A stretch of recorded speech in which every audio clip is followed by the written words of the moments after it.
Cells are the structural, functional, and biological units of all known living organisms. Simply put, cells are building blocks of life. Plants and animals have cells. These cells are broadly categorized into prokaryotic cells and eukaryotic cells, which stem from a Greek origin.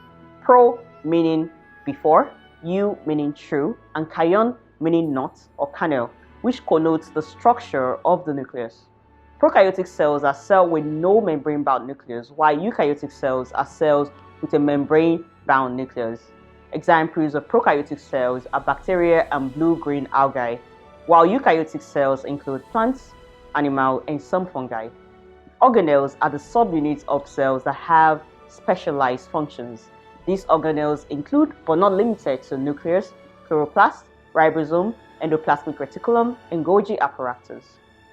Microorganisms, also known as microbes, are extremely tiny organisms that cannot be seen with our naked eyes. The good news is we can view them with the aid of a microscope.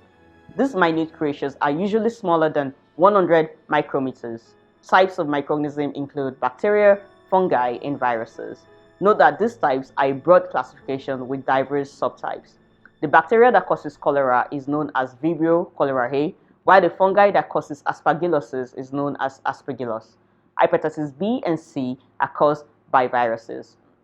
Speaking of viruses, let's talk about the current happenings in our world. The coronavirus has become a challenge to the scientific community as new discoveries about the virus are unfolding. The coronavirus is an acellular, meaning no-cell microbes, which incorporate itself in a host cell to utilize and maximize cellular activities. For the record, that is how they survive and replicate.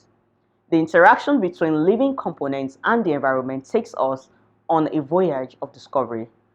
For example, the zoonotic nature of the coronavirus means that it is transmitted from animal to person.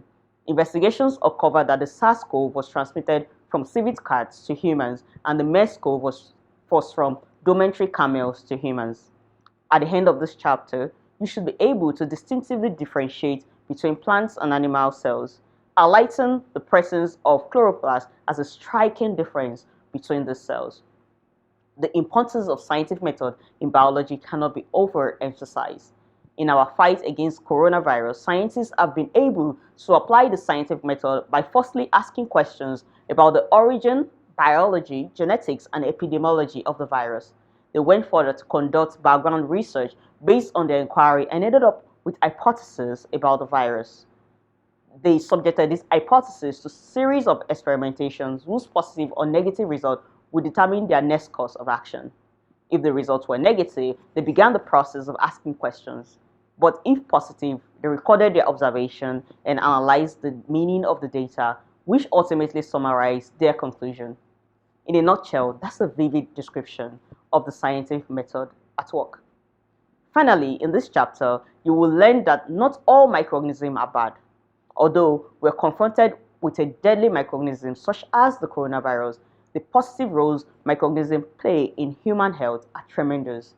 For instance, the antiviral drug can inhibit the growth of the coronavirus and other pathogens. Bacteria are used in biosynthesis of antibiotics and vitamins. Other numerous positive impacts of microorganisms include sewage treatment, bioremediation of oil-impacted sites, model organisms in biology, and bioactive compounds in agriculture. So what are you still waiting for? Come on board. Let's have a fun learning experience. See you in class.